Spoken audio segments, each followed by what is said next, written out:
There's an expression that I love, which is that hiring an agency is like joining a gym.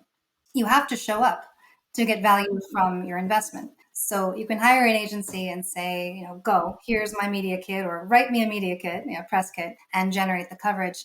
Eventually you're going to burn out. The agency will not have the content they need. They won't have the personality that they need. And I can tell you very transparently that the brands that talk to us every week, even every month, that set deliverables, set deadlines, that manage us, they get a great return on investment.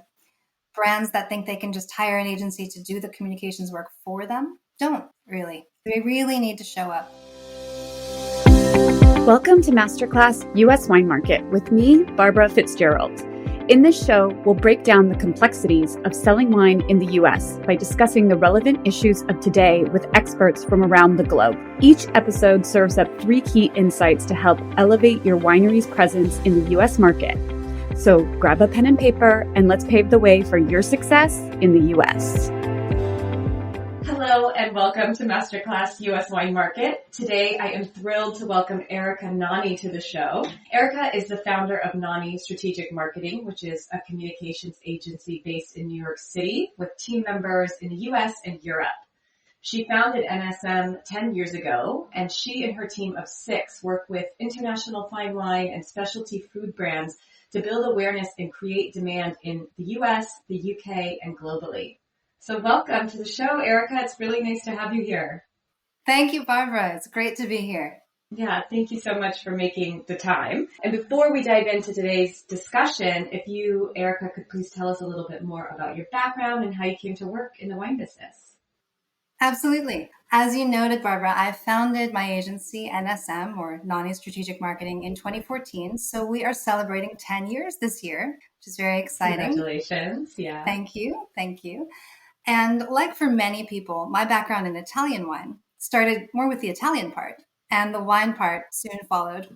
I was an Italian major in college, but I was pre-med, and I was good at languages. I'm also an Italian-US dual citizen, so I figured declaring an early major in something unusual like Italian might help me get into college, and it worked out pretty well. So I got to study at Georgetown, and I did my study abroad in Florence, although I was at the University of Florence. And before I knew it, medicine was kind of a distant memory. And I got really into international business and international affairs, which is bound to happen going to school in Washington, D.C. But I didn't give up on healthcare as an interest, and it actually factors even today into the work that we do, in a way. But through college, I worked 3 summers at the New York Stock Exchange, so it was really business oriented. 2 of those summers were in the international division, working with international listings. Then after college, I went to work for a division of McCann Erickson, the big advertising conglomerate, and I worked in healthcare. I did pharmaceutical advertising, which was not as glamorous as it doesn't sound. I soon figured out that, that pharmaceutical advertising was not my dream. So I went and just kind of for fun, I did my WSET level 3, and I started a master's degree at the London School of Economics in global communications, still thinking about a career in public diplomacy. But having done this WSET course and gotten really into wine, just on a personal level, thinking that it was a hobby, I wound up deciding to write my master's thesis about the wine industry. And I worked throughout grad school at Oddmans, which is an important chain in London. And through that, one thing led to another. I wound up meeting some fascinating people and seeing what fun it was to work in an entirely different, highly regulated product area, different from pharma, but really woven into the fabric of culture and lifestyle and trends and restaurants and hospitality. And the rest is history. So I came back to New York in 2009. And I started working with agencies that do very much what my agency does today. I got to work with some great wine communicators, wine and food strategists in New York, and learn from them. And by 2014, I had developed a nice community of contacts among international producers, so primarily Italian, French, and Spanish, such that I was able to open my own agency. So again, that's 10 years ago, and I feel so grateful. Yeah, what a great path too. I think as somebody else who's also Italian heritage, that kind of artful side of wine really speaks to us, but I love all these detours that you've taken through healthcare and stock exchange, but it brings such a wealth of experience to wine. It does, yeah. Yeah. So we are going to, today, what we're really excited to learn from Erica about, our 3 key takeaways are: first, the importance of being relationship centric in the wine industry. Second, the need for wine communicators to really have a sales mindset. And third, what are some of the best practices for a winery, either currently or looking to work with a communications agency? So let's dive right in. As we said, as you noted, the wine industry has really always been and continues to thrive off of face-to-face interactions. So how do you find that that's playing out in today's landscape? And what are some ways that producers can really build the most meaningful relationships? Yeah, so people. It's like the 3 rules of real estate are location, location, location. The 3 rules of marketing, and certainly of wine and hospitality, are people, people, people. We have a very high-touch industry, as you said. This is a product that by definition is best enjoyed in community, live, in person. So people are everything. And I think that that's more true now as we hear so much about a shrinking pool of consumers and concern about lower consumption, that we need to be higher touch with the people that are enjoying our wines, learning about our wines, showing they're interested. And so showing up in person remains really important, even in a digital age.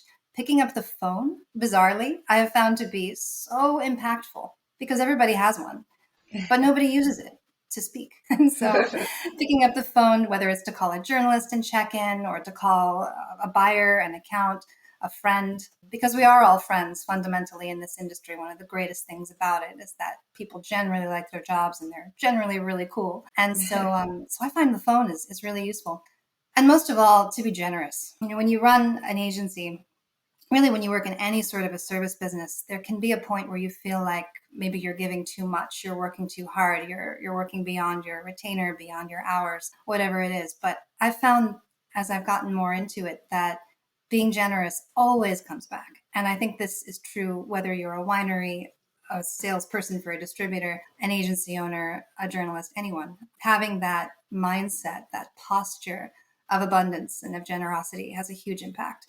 It's especially true in the digital age. And it's especially true with Italians. Showing up for that, I found, is everything. If you go to their house, you're part of their family. And then finally, you know, from where I sit specifically, this is not answering your question about what producers can do, but I do want to note that the purpose of public relations, which is the bread and butter of what we do, is to make other people look good. It's to make wineries look good, to make forward-thinking winemakers become interesting, to bring their story to life in a way that looks really good to journalists, to buyers, to the end consumer.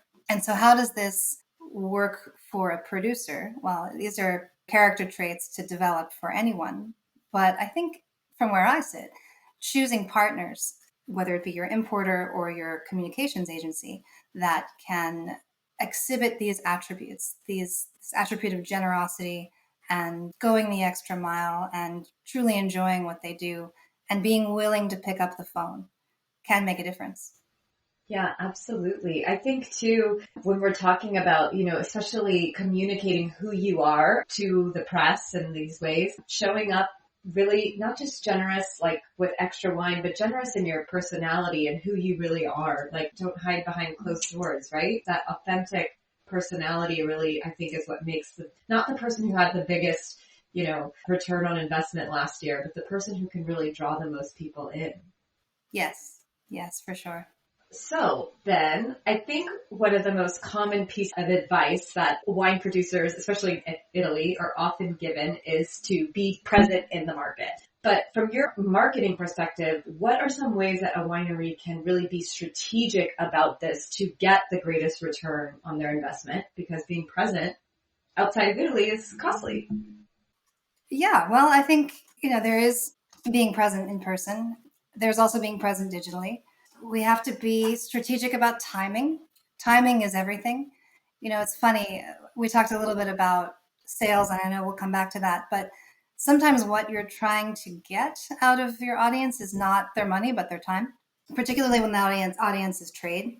And so being there, being present in the market, if we're talking about physically, one of the tips that I have that interestingly comes up more often than you might think is not coming to the market when everyone else does and expecting to get the kind of reception that you would like to see, expecting to get a great return on investment or an efficiency of time. And I'll give an example. Wineries will flock to New York when there's a big wine show happening, or they'll flock to San Francisco or increasingly Miami and Texas in general.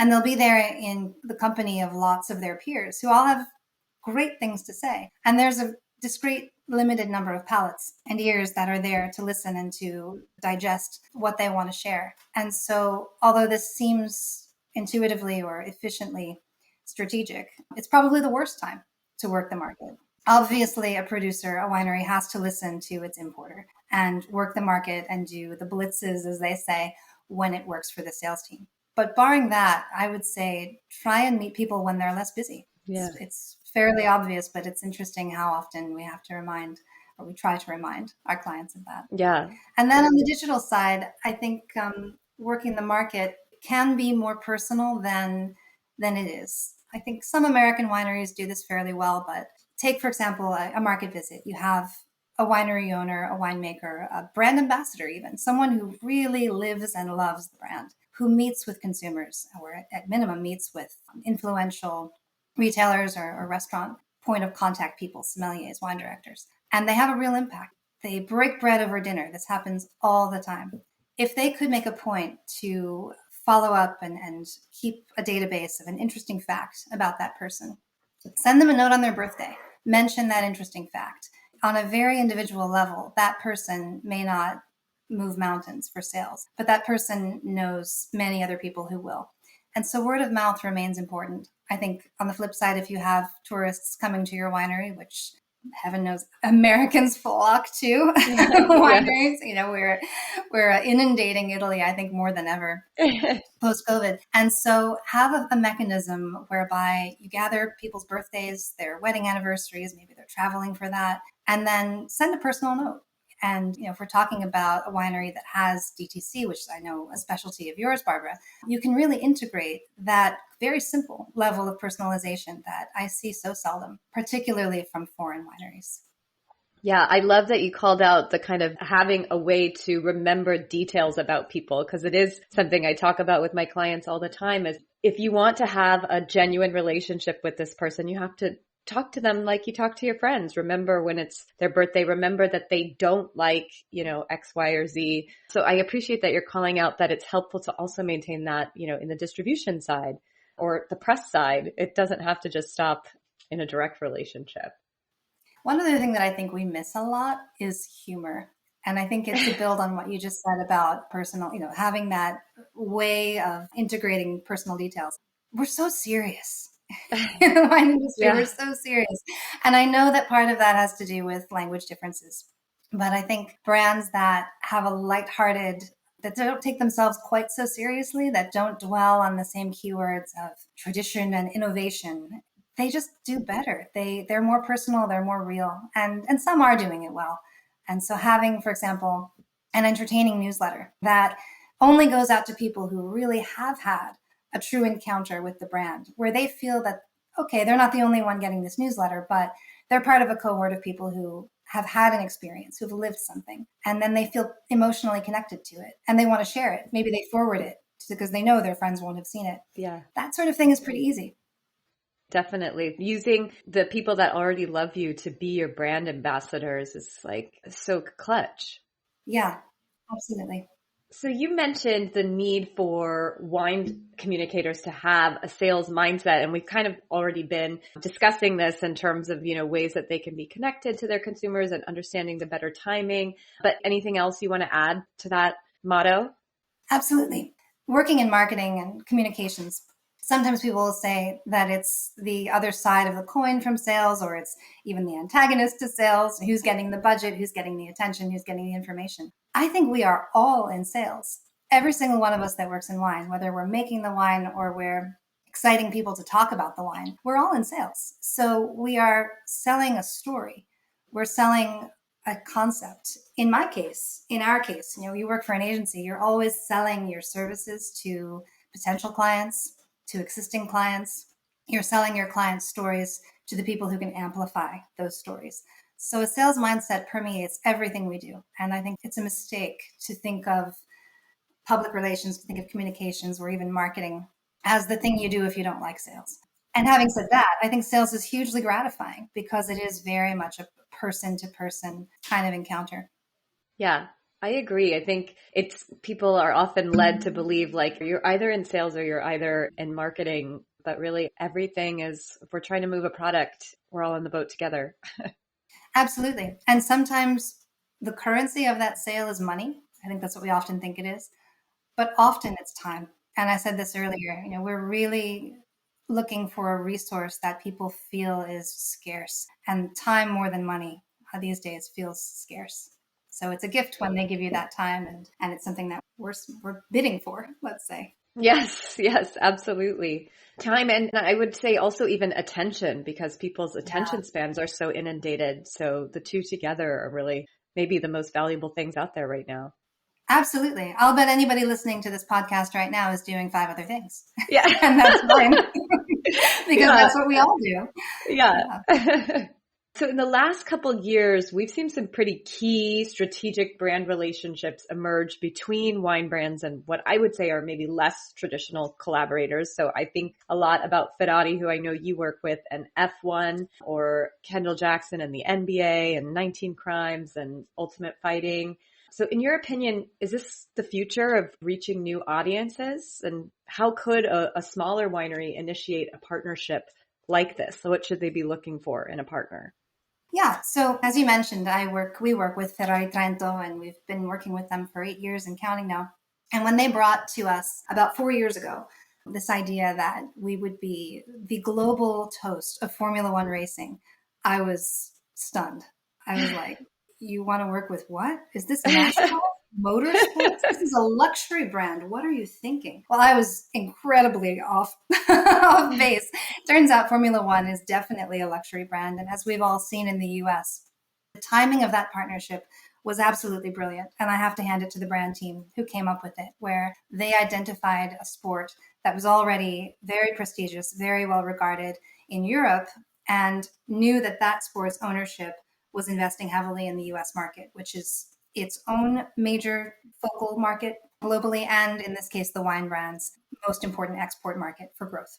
And so I've seen the power of that investment firsthand, and I've seen it trickle down in a very granular way to what we're able to do, the amount of coverage we were able to get, the scope of that coverage, the reach of free earned media has been extraordinary. And so I'm not going to pretend that this is something that any winery can do. I mean, it took time. Obviously, it took great negotiation skills. The timing to make such a deal in the height of COVID was really brilliant, because they knew that events would happen again, that they would be able to kind of be on the upswing of both a cultural phenomenon that was being very well supported by its ownership and the return to socializing. So that was just incredible.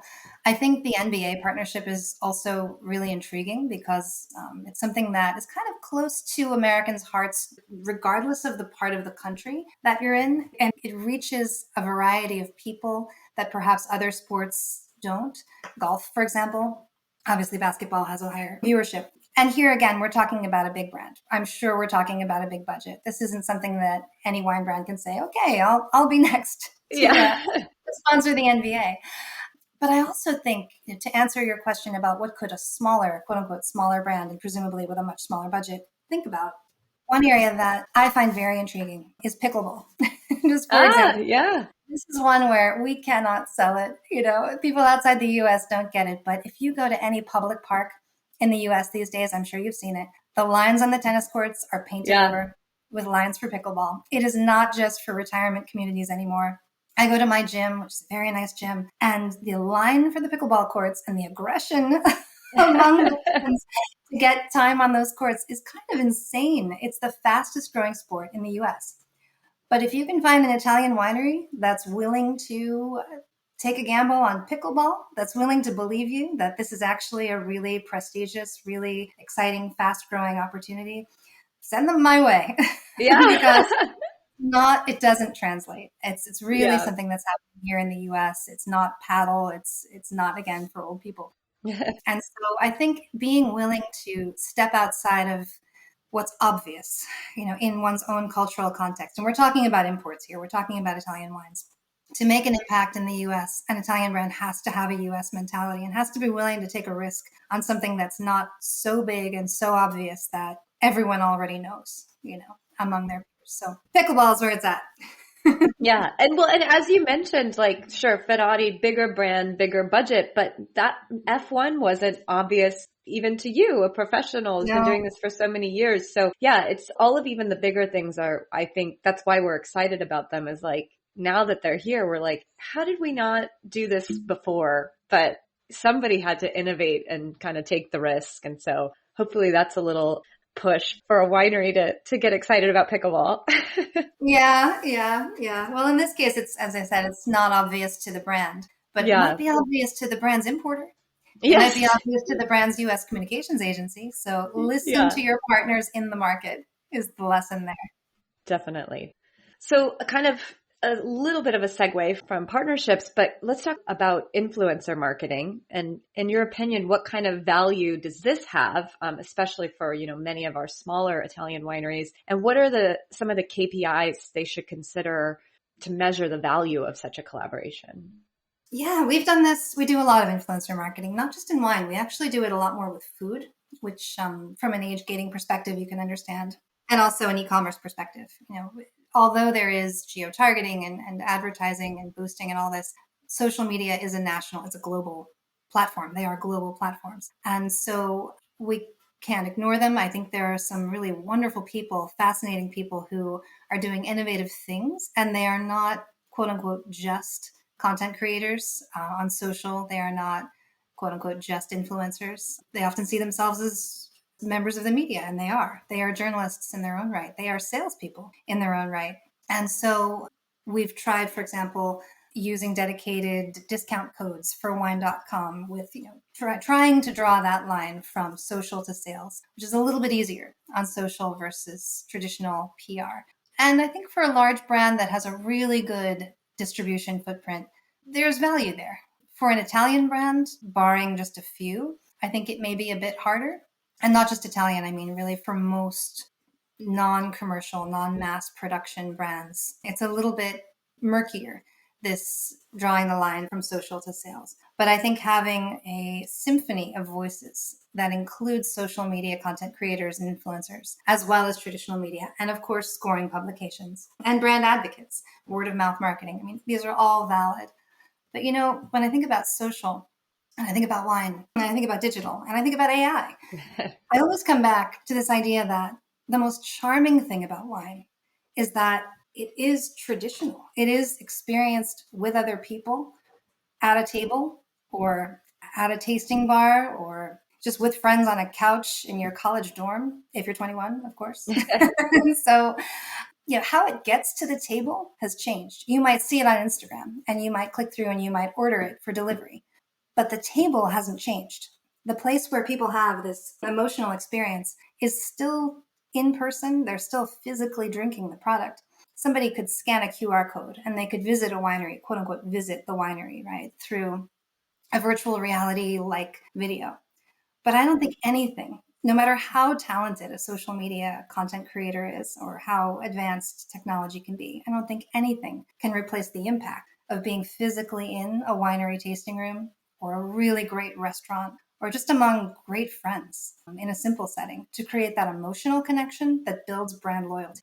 So you Yeah. can gain brand awareness, but I think it only goes so far. Doesn't mean that Yeah. influencers aren't impactful. They are, but I think we need to be realistic about what they can do, both for brand building and for sales. Yeah, that's a great call out because we're not replacing the actual experience of being with the bottle, being with the grapes, being with community in these things, even though we can get some great suggestions from influencers, build some aspirational qualities. Okay, so let's talk now a little bit about earned media, which is a big part of what you do as a communications agency. And what do you see having the greatest impact for your clients at the moment? And how has this really evolved in recent years? Yeah. So audio. I'm going to go back to the phone conversation. Yeah. Picking up the phone, with the proliferation of podcasts and remote work and travel and people being in places where they can have their headphones in. Podcasts have been super interesting. There are more than you can possibly count, and they all need content. Radio, even traditional radio. Our clients have had remarkable success, I'd say, in the last 2 to 3 years with audio, both traditional radio and podcasts, both in terms of securing the coverage itself and even getting sales inquiries. It's fascinating to me because anecdotally, we've seen people getting in touch with a brand because they heard that brand's owner on the radio. And it's counterintuitive because there's no way to click through. If you're listening to the radio, Yeah. with a podcast, you could. If you're listening online, there could be an e-commerce component, but it makes people do extra work.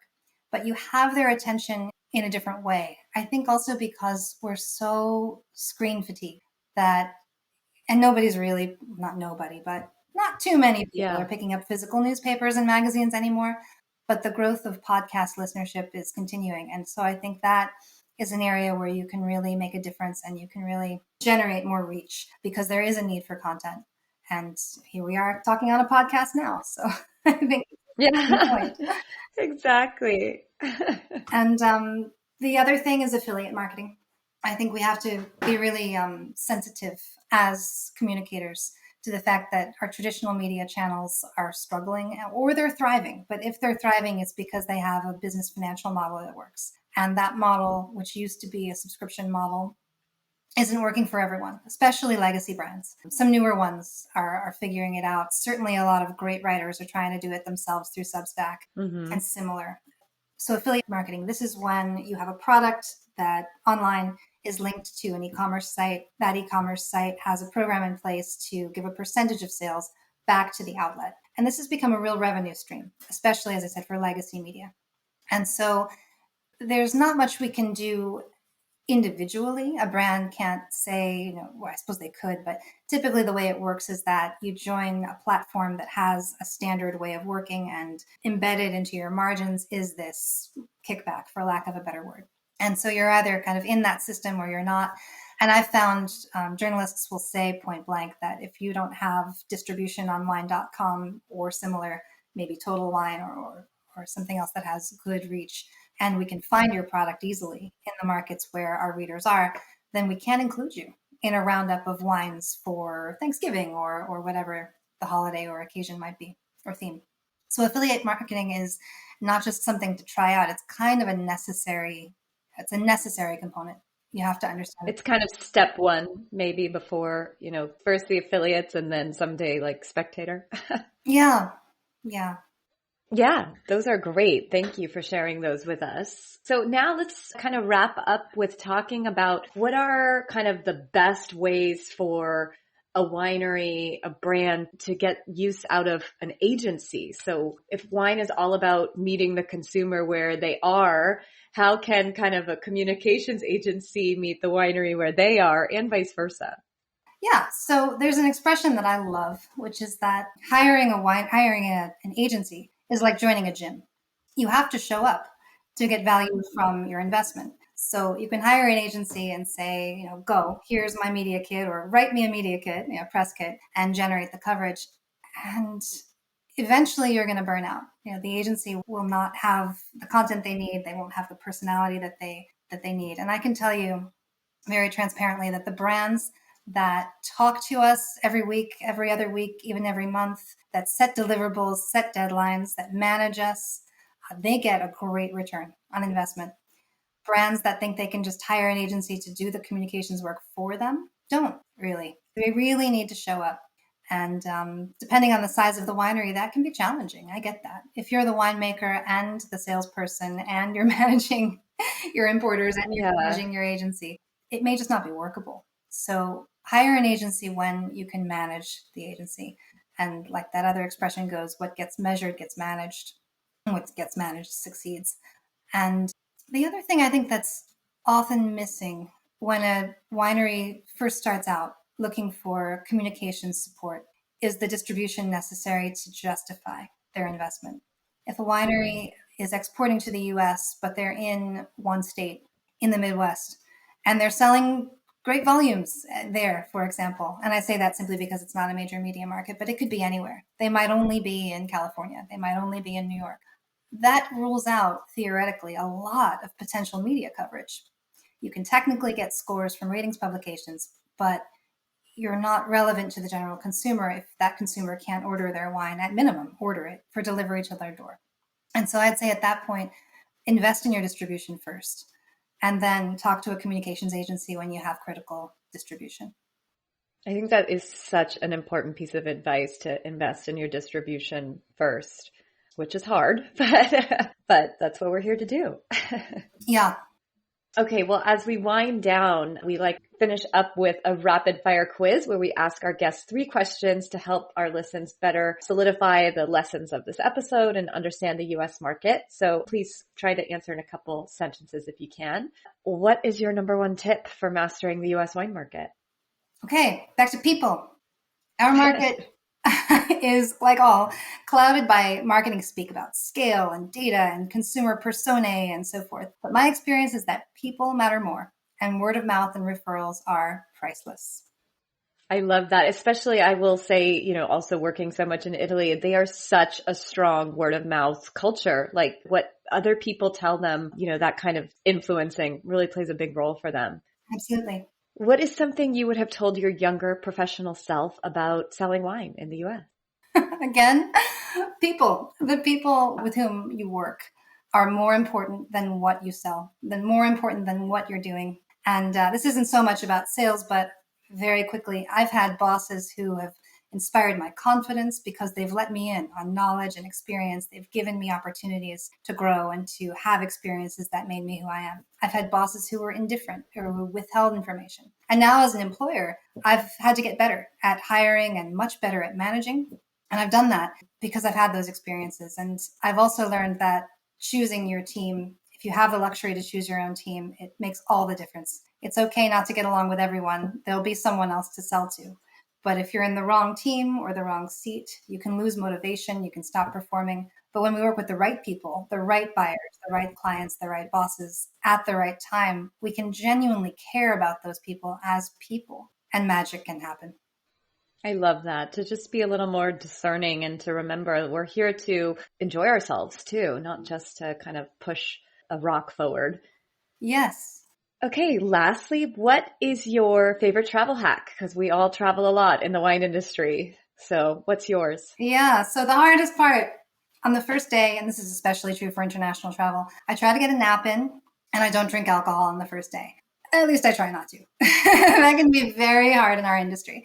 But I also have an easy one, comparatively easy, that is kind of fun. I try to exercise every day. And that gets easier because it becomes a habit. It's so rewarding and it really does pay off, kind of like getting enough sleep when traveling. But the thing that I've started to do in the last few years is I'll go to a workout class, especially in other countries, especially if it's in a language I don't really understand, which is kind of fun and a little bit absurd. And it feels kind of like extra credit, but it's also become this offbeat social thing that I do with other people. Like if I'm at a trade show or something, a few of us will go. And it's fun and it's wacky. And then it gives us something to talk about later on over the coming days. So that's one I would definitely recommend trying next time you're in a new market. Go for an extra. I love that. I love that. And back to kind of, like you said, the people aspect. You get to do something maybe outside of the daily grind with people. And it doesn't have to be, aerobics. It could be something you like. Yeah. It could be rock climbing, whatever. Yeah. Oh, well, Erica, thank you so much for your time. You've given us some really incredible pointers here and insights. How can our listeners connect with you? Yeah, so I'm on LinkedIn, Erica Nonni. I'm on Instagram, Erica Nonni, no punctuation. You can also find my company, which is at Nonni Marketing on Instagram, and it's Nonni Strategic Marketing on LinkedIn. Or you can just email me. It's erica@nonnimarketing.com. That's Erica with a C. Wonderful. Well, thank you again so much for joining us here on Masterclass US Wine Market. I hope to see you in person very soon. I look forward to that, Barbara. Thanks so much for having me. And that's a wrap for this episode of Masterclass US Wine Market. Thank you so much for joining us. If you enjoyed this episode and want to stay up to date with the latest industry trends, remember to like, follow, and share our podcast. And if you find value in our conversations, please leave us a review to help others discover the show and grow our community. Stay tuned for new episodes every Monday. Until then, brindiamo il vostro successo.